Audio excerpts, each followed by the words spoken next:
On April 19, 2025, a significant event unfolded at Cambodia's Ream Naval Base.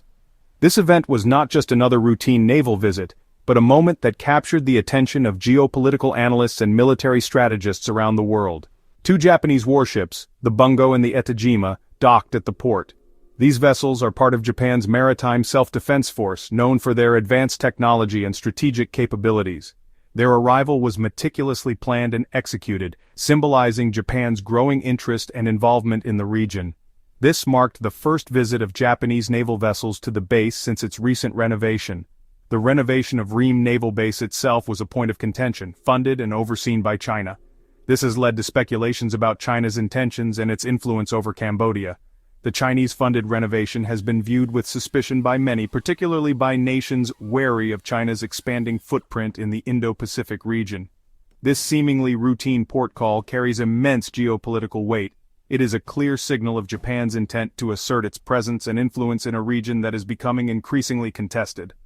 The visit unfolds against a backdrop of escalating tensions in the Indo-Pacific region. The area has become a hotspot for naval activity, with multiple countries vying for strategic advantage. The presence of Japanese warships at a Chinese upgraded base is a stark reminder of the power dynamics at play. It underscores the complex and often contentious relationships between regional powers. The visit lasted 4 days, during which the Japanese sailors engaged in a series of activities designed to foster goodwill and cooperation. During this time, 170 Japanese sailors participated in various activities. These included joint exercises, cultural exchanges, and community service projects. These activities were not just for show, they were part of a broader strategy to strengthen diplomatic ties and build mutual trust between Japan and Cambodia. The event has sparked considerable interest and analysis. Experts are keen to understand the implications of this visit for regional security and international relations. It raises questions about Japan's strategic intentions in the region. Is this a precursor to a more permanent presence, or is it a calculated move to counterbalance China's influence? It also highlights the complex web of relationships between key players like China, Cambodia, and the United States. Each nation has its own interests and strategies, making the Indo-Pacific a region of high stakes and constant maneuvering. The Indo-Pacific region is at a crossroads. This vast expanse of ocean and land stretching from the eastern coast of Africa to the western shores of the Americas is more than just a geographical area. It is a dynamic and complex arena where economic ambitions, military strategies, and political interests intersect and often collide. It is a region of immense economic and strategic importance.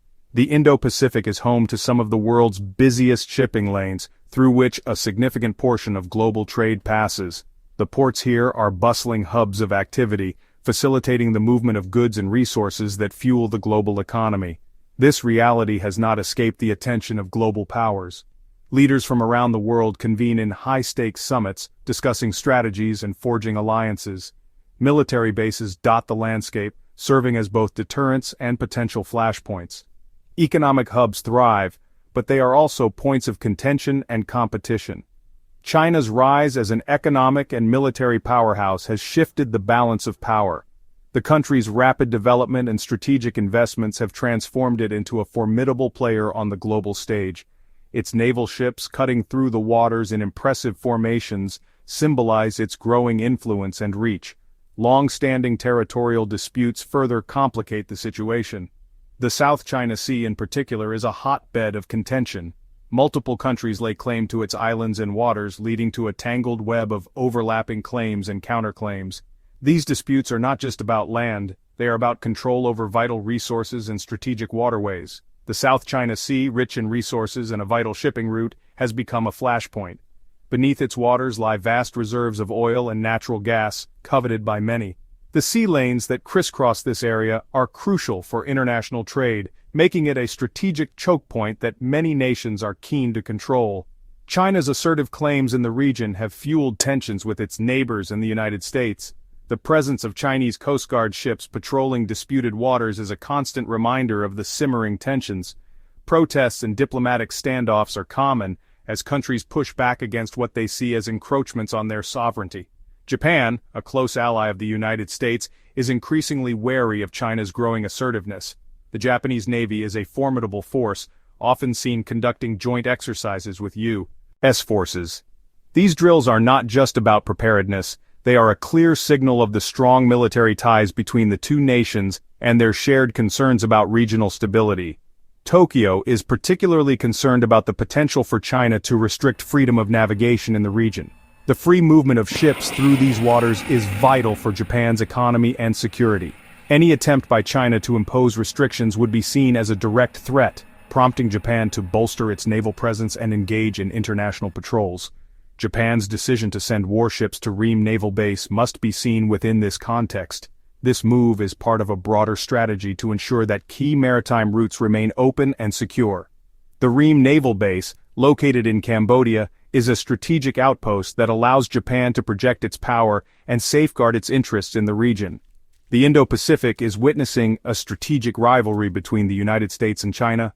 This rivalry is not just about military might, it encompasses economic influence, diplomatic maneuvering, and technological competition. The presence of U.S. and Chinese naval ships in the same waters is a stark illustration of this ongoing power struggle. Other regional actors like Japan, India, and Australia are also seeking to secure their interests. These countries are enhancing their naval capabilities, conducting joint exercises, and forming strategic partnerships. Their actions reflect a shared understanding that the stability and security of the Indo-Pacific are crucial for their national interests. This complex geopolitical chessboard is fraught with uncertainty. Military installations are being expanded and new alliances are being forged. Diplomats are engaged in intense negotiations, trying to navigate the intricate web of interests and avoid potential conflicts. The stakes are high, and the outcomes are far from certain. The potential for miscalculation and escalation is a growing concern. In such a volatile environment, even a small incident could spiral out of control, leading to unintended consequences.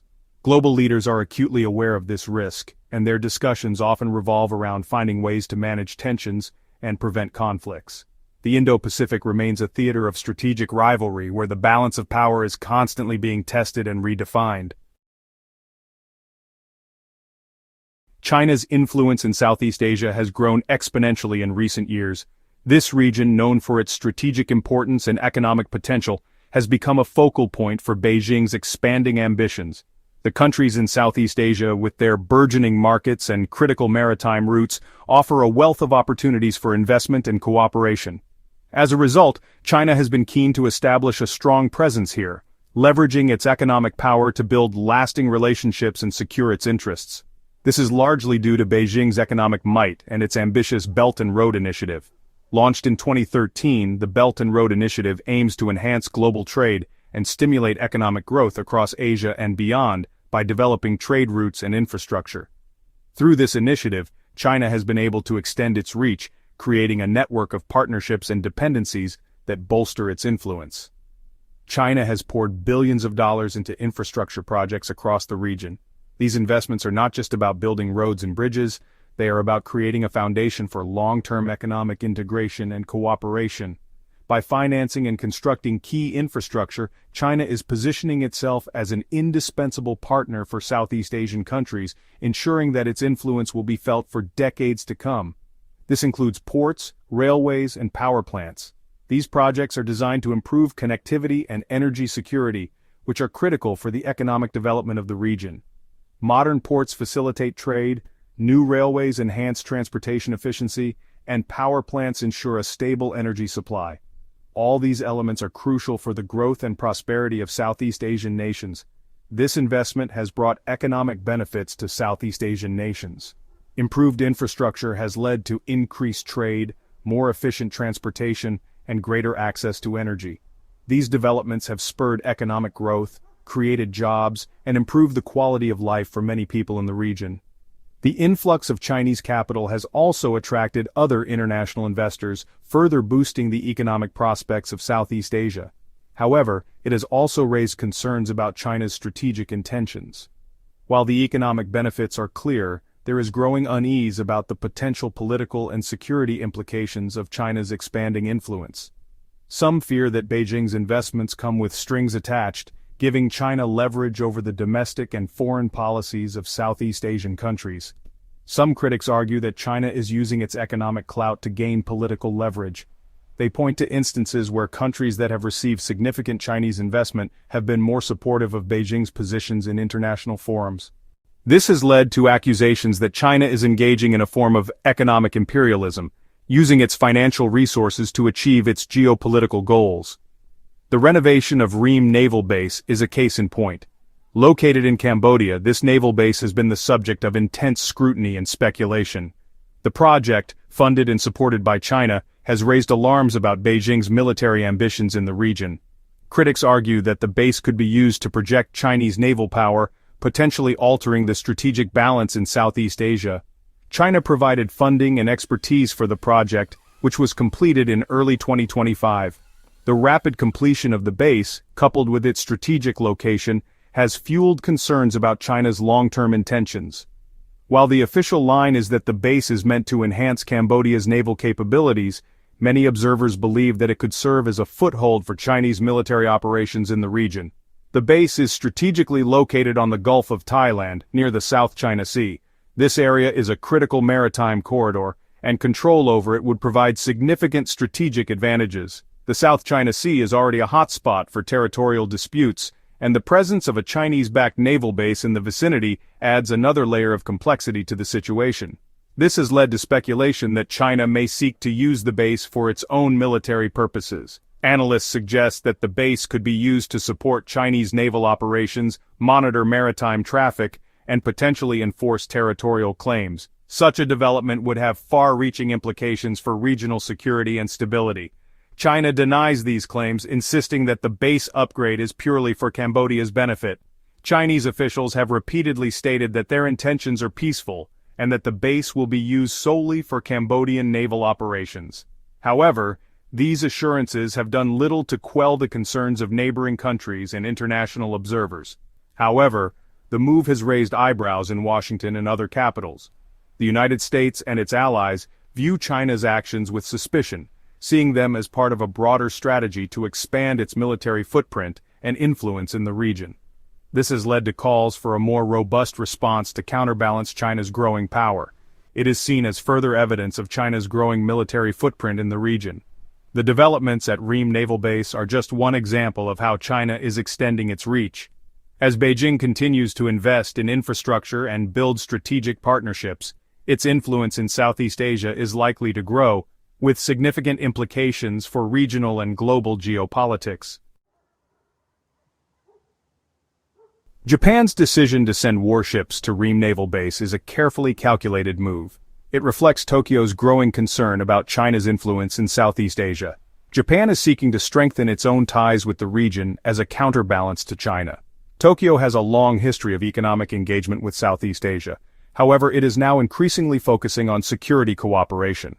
Japan has provided patrol boats and other military equipment to countries like Vietnam and the Philippines. The visit to Ream Naval Base is a signal that Japan is willing to take a more assertive role in regional security. It is also a message to China that Japan is watching its activities closely. Tokyo is keen to maintain freedom of navigation in the South China Sea, a vital artery for Japanese trade. Japan is also concerned about the potential for China to establish a military presence in Cambodia. This would have serious implications for regional stability.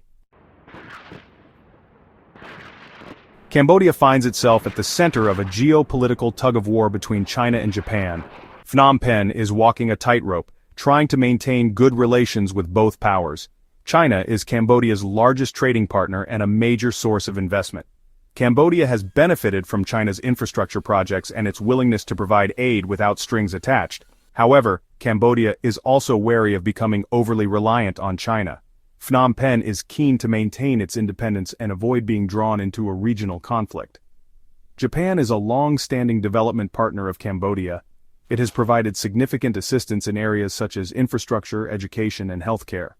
Japan is seen as a more traditional partner than China.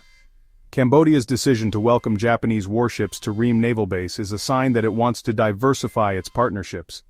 It is also a way for Phnom Penh to reassure Japan and other regional powers that it is not becoming a Chinese client state. Thanks for visiting our channel. Please share and subscribe.